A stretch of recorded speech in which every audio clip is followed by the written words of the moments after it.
नमस्कार मंडळी, तर आज आपण जाणार आहोत उत्तराखंडमधील अलकनंदा नदीवर वास करणारी म्हणजेच माता धारी देवी हिला भेट द्यायला, जी सौम्य सुद्धा आहे आणि उग्र सुद्धा, जी अन्नपूर्णा आहे आणि रुद्र सुद्धा, जी मायाळू शीतल सुद्धा आहे आणि ज्वाला सुद्धा, अशा आपल्या धारी देवीला भेट द्यायला आपण चाललो आहोत.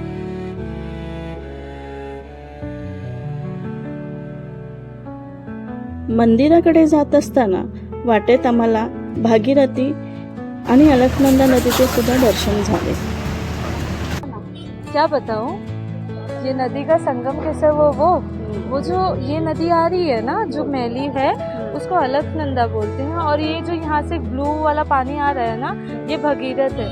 तो ये दोनों जो संगम होता है ना, तब जाके गंगा नदी होती है. देख, दोनों के पानी मिलने के बाद आगे से गंगा नदी का उद्गम होता है. तो ये इसका ये है, बट इसकी स्टोरी जो है वो बहुत जूनी है. एक्चुअली कैसा है ना, जो भगीरथ रहते हैं ना, इनके पूर्वज जो रहते हैं ना, उनको मुक्ति नहीं मिली. तो वो मुक्ति पाने के लिए ना वो बहुत सारी चीजें करते हैं, जल लाते हैं हर जगह से, हर नदी का पानी लाते हैं, पर उनके पूर्वजों को ना मुक्ति नहीं मिलती वहाँ से. तो वो गंगा जी का, किसी ने उनको बोला रहता है कि गंगा की आराधना करो तो गंगा आपके पूर्वजों को मुक्ति देंगे. तो वो गंगा माता की तपस्या करते हैं. तो गंगा माता उनको मना कर देती है कि मैं धरती पे नहीं आऊँगी. तो फिर गंगा माता से पूछते हैं कि फिर मैं क्या करूँ. तो वो बोलते हैं कि आप शिव जी की आराधना करो. तो भगीरथ जी जो रहते हैं ना, वो शिव जी की आराधना करते हैं. तो शिव जी से बोलते हैं कि मेरे पूर्वजों को मुक्ति देनी है, तो मैं क्या करूँ.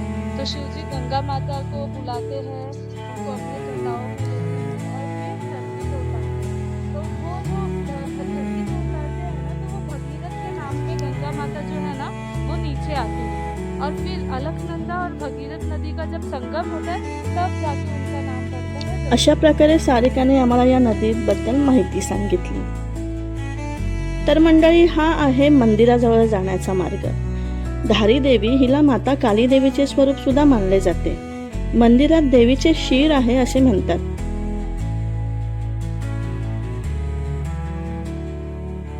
असे म्हणतात की हे एक चमत्कारी देवी आहे, जी दिवसातून 3 रूप बदलते. सकाळी एक कन्या, दिवसा युवती आणि संध्याकाळी एका वृद्धेचे रूप धारण करते.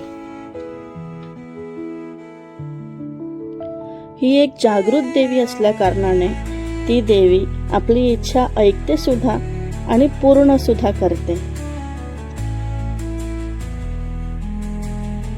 मंदिरात येताच तुम्हाला इथले वाईब सुद्धा जाणवू लागतील मित्रांनो. इतके सुंदर वाईब आहे तिकडे. मंदिर पाहाल ना तर स्वतःला हरवून बसाल, इतकं सुंदर इथला परिसर आहे. नदीच्या मधोमध असलेलं मंदिर, चारी बाजूला पाणी आणि त्या पाण्यातून येणारा गारवा, मन प्रसन्न करणारे वातावरण. उत्तराखंड हे देवभूमी म्हणून सुद्धा ओळखली जाते, हे तुम्हा सगळ्यांना माहीत सुद्धा असेलच. खरं तर इथे मनापासून याल ना तर इथल्या वातावरणात नक्कीच देवाला अनुभवाल. इतकी सुंदर इथली रचना आहे की पुन्हा पुन्हा तुम्हाला इथे यावंसं वाटेल. चला तर मंडळी, आजसाठी इतकंच. पुन्हा भेटूया आपल्या नवीन ब्लॉगमध्ये.